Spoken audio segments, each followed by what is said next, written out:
Wire? I don't know why the idea of a doctor being a serial killer is like the worst thing I can think of, but okay, it's not the worst thing I can think of, but it's on the top 10 list.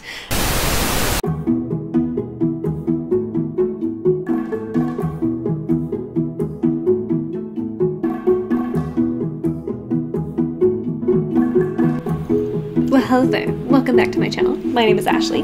This is part 2 in my thriller series discussing the subgenres of the thriller genre.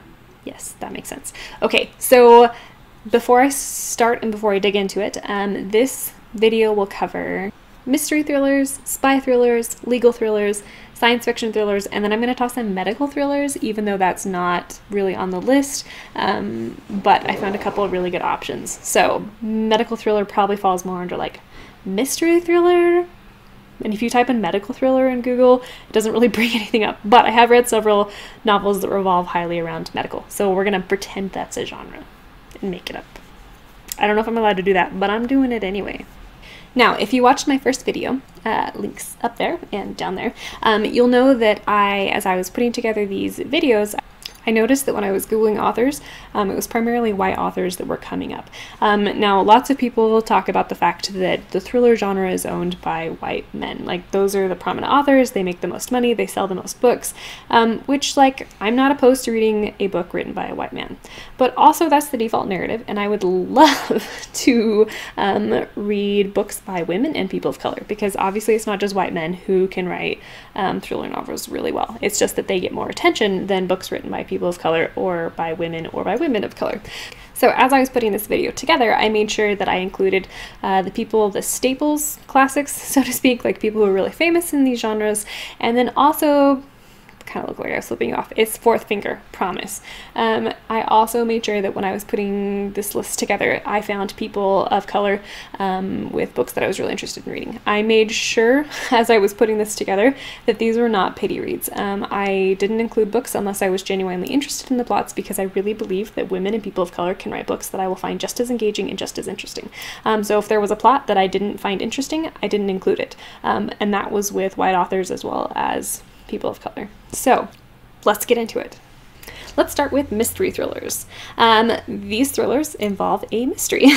Common elements of this genre include a detective, a cop, a wannabe cop or detective, and it usually explores a whodunit scenario. Some famous authors in this genre include Dan Brown, Agatha Christie, Sarah Pinborough, and John Hart. And then, just as an honorable mention, Tetsuya Honda is a very famous Japanese mystery thriller writer. I don't have a lot of access to their work on Libby, but if you're really interested in reading Japanese thrillers, there you go. For this genre, I have actually never read anything by Agatha Christie, and that is something I want to remedy because she's widely talked about and well loved. So the first book that I want to read by her is And Then There Were None.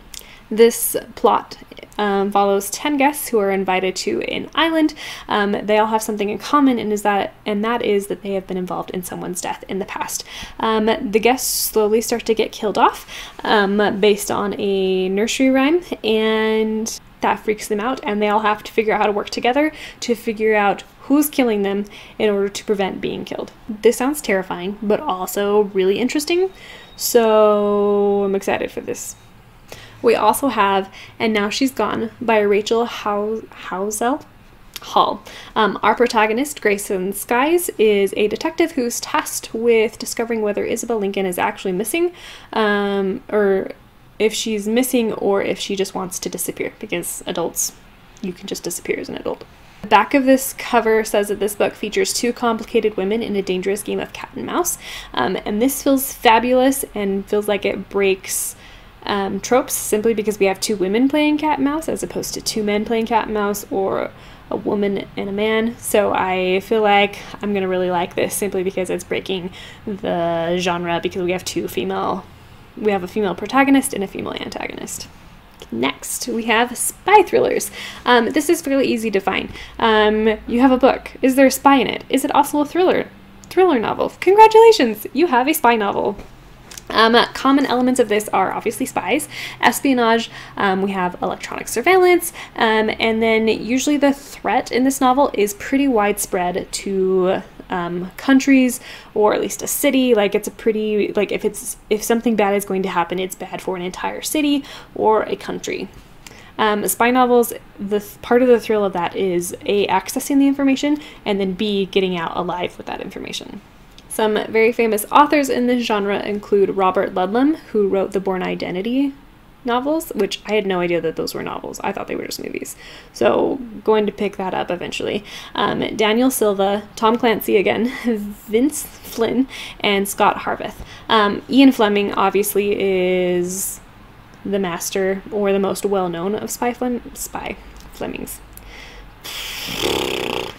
Ian Fleming wrote the James Bond books, and he is the famous, well-known, established author that I'm going to read from this. I have never read or watched any James Bond movies or adaptions, but I do know something about him simply because he's such a famous element in American pop culture, Agent 007. So I kind of want to know where all the hype is, where all of that's coming from. I think that will be really interesting. We'll start with the first book, Casino Royale, in which James Bond is sent to Madagascar, where he uncovers a link to a terrorist organization,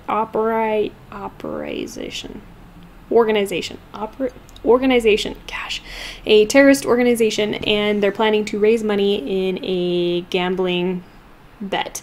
And so they send James Bond to counter gamble. The words, they are not coming. That plot sounds semi-interesting to me. I'm mostly here for the James Bond aspect and to try and figure out why he's so popular and interesting. We also have The Strivers Row Spy by Jason Overstreet.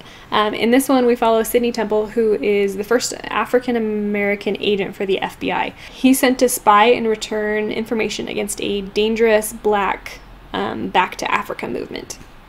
Sidney quickly realizes that the information he's trying to dig up and get dirt on is about a man who is innocent, and this has much more to do with them trying to enforce a racist policy. He quickly turns double agent on the FBI and starts to feed them false information about the Back to Africa movement.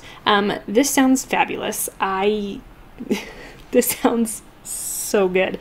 I'm so excited for this one. This could go so many places that I think would be really interesting to watch unfold, and this is also a debut novel, which I think is fabulous. Next, we have lawyer thrillers. We have legal thrillers. This seems a little bit like a marriage between thrillers and the crime genre. The point of these novels is to get justice for the clients, or to prove that a giant corporation is kind of hiding something. The main character often goes to great personal risk to find justice for their clients. Some very famous authors in this genre are John Grisham, who's probably the most well-known. We also have Victor Methos.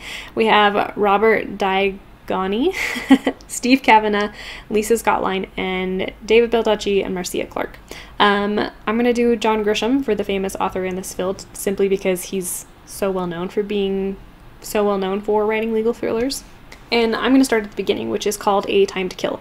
The plot for this was surprisingly complicated, which maybe should not have been a surprise considering that it's a legal thriller and legal stuff quickly gets very complicated. In this novel, a young black girl is viciously beaten and raped by two white supremacists. When her father discovers this, he kills the two men and is then arrested for that murder. Many of the people in the town sympathize with the father, and they attempt to help him come up with evidence to get out of prison. The Ku Klux Klan gets involved, and they start threatening people and the lawyer who is representing the father, and the lawyer is trying to not get killed by the KKK. This sounds like an intense ride, and I'm really interested to dig into this. I think I will really like the genre of legal thrillers simply because I like the challenge of that complicated think, where your ability to solve this problem is your ability to understand the legal laws and then find the hole in between. I think that's really interesting. We also have 40 Aces by Dwayne Alexander Smith. In this, we have a black lawyer named Martin Gray who has been invited on a private getaway with his new friends. On the trip, he discovers that his new friends are dedicated to bringing back slavery, only this time the African Americans are the masters. This sounds really interesting. I read through this plot 3 times because I was like, this sounds so different than what we normally see on the thriller genre plot lines. Okay, science fiction thrillers. These are thrillers based on science or scientific discoveries or cutting edge technology. It often involves artificial intelligence, getting its own personality. We have mad scientists, aliens, or, you know, killing robots. Famous authors in this subject include Andy Weir, Stephen King, Robin Cook, Patrick Lee, and Peter Benchley. Words, guys. Today, words are not my friends. Honestly, this is the genre that I think I'm going to have the toughest time reading in. I tend to not like science fiction just in general. Like, the thought of reading about aliens, I have a visceral, angry reaction to that idea. I mean, it's totally possible that reading a action science fiction will be a good way to, like, slip into the science fiction field, but it is also possible that I'll get into it and be like, I really hate this. I think a good place to start on this one is Michael Crichton, Jurassic Park. I love the movie Jurassic Park, and I've heard lots of really good things about it, so I think this is a good place to start to get into this. This story follows a scientist who discovers dinosaur DNA embedded in a mosquito who is trapped in amber. He then uses that DNA to recreate and clone dinosaurs in our era. And then, I mean, what else do you do when you can clone dinosaurs but create a theme park where everybody can come see the dinosaurs? The only problem is the cages used to keep those dinosaurs don't work. Enter Havoc. So that seems really interesting. I really struggled to find people of color, authors who had written specifically science fiction thrillers.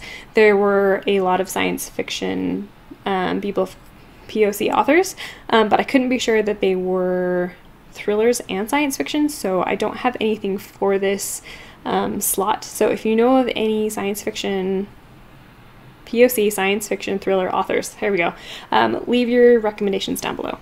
And finally, we have medical thrillers. These involve probably an element of mystery, some sort of pandemic or mysterious disease that a doctor is the one trying to solve.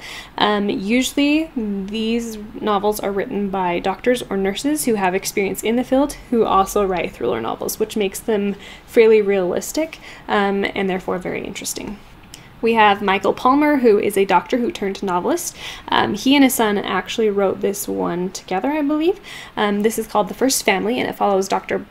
Lee Blackwood, who is asked to investigate the president's son who has mysterious symptoms. Dr. Blackwood doesn't know what to make of these, except that he finds a young woman in a hospital who has the exact same set of symptoms, and someone attempts to kill her. Dr. Blackwood becomes extremely worried that someone is attempting to kill the president's son, and it might be the family doctor.